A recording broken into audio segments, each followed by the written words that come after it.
Pemirsa, Bali akan menjadi tuan rumah World Water Forum WWF. Diharapkan WWF tidak hanya sekadar pertemuan seremonial, tetapi benar-benar ada aksi nyata penyelamatan air. Salah satunya penyelamatan subak di Bali yang terancam punah. Dipilihnya Bali sebagai tuan rumah tentu bukan hanya karena majunya akomodasi pariwisata sehingga bisa menjamu para delegasi WWF. Ada kearifan leluhur Bali yang bisa menjadi acuan bagi masyarakat dunia dalam pemanfaatan dan penyelamatan air bernama subak. Ketua Yayasan Abdi Bumi, Iwan Dewantama menjelaskan, subak di Bali saat ini sedang berada dalam ancaman. Banyak subak yang bahkan telah hilang.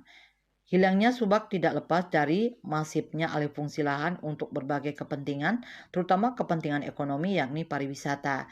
Dari pengamatan yang dilakukan Iwan selama bertahun-tahun, banyak konflik air yang dialami oleh para petani Bali. Terjadi perebutan air antara petani dengan investor yang ingin memanfaatkan air untuk kepentingan bisnisnya.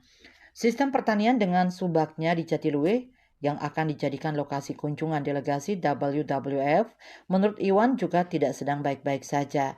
Ada sejumlah persoalan yang membelit termasuk ancaman alih fungsi lahan demi kepentingan pariwisata. Untuk itu, WWF yang digelar di Bali diharapkan tidak hanya menjadikan subak sebagai contoh pengelolaan air, tetapi melihat ancaman yang sedang dialami. Solusi atas masalah subak di Bali yang terancam punah, menurut Iwan, agar juga perlu dibahas dalam WWF. WWF di Bali dinilai tidak banyak melibatkan para penggiat lingkungan hidup yang memiliki konsen terhadap masalah air di Bali. Tidak banyak dari LSM yang selama ini memiliki kepedulian terhadap penyelamatan air di Bali terlibat dalam WWF.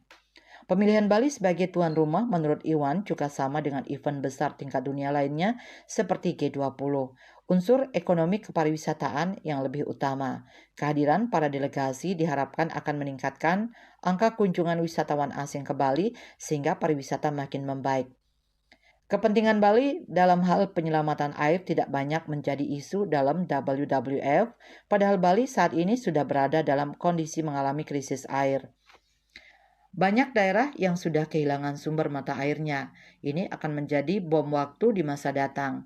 Masalah seperti inilah yang penting menjadi pembahasan agar Bali mendapatkan manfaat jangka panjang dari pelaksanaan WWF. Iwan kembali mengatakan bahwa masalah air di Bali perlu segera mendapatkan perhatian.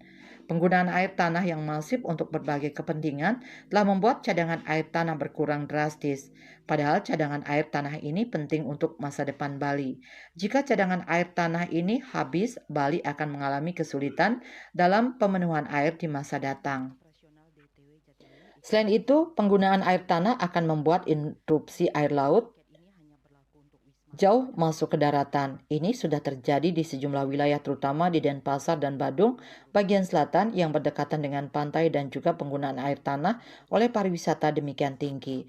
Hal lain yang perlu diwaspadai adalah terjadinya penurunan permukaan tanah. Kemungkinan ini sudah terjadi di Bali bagian selatan. Nyoman Winata, Bali Pos melaporkan.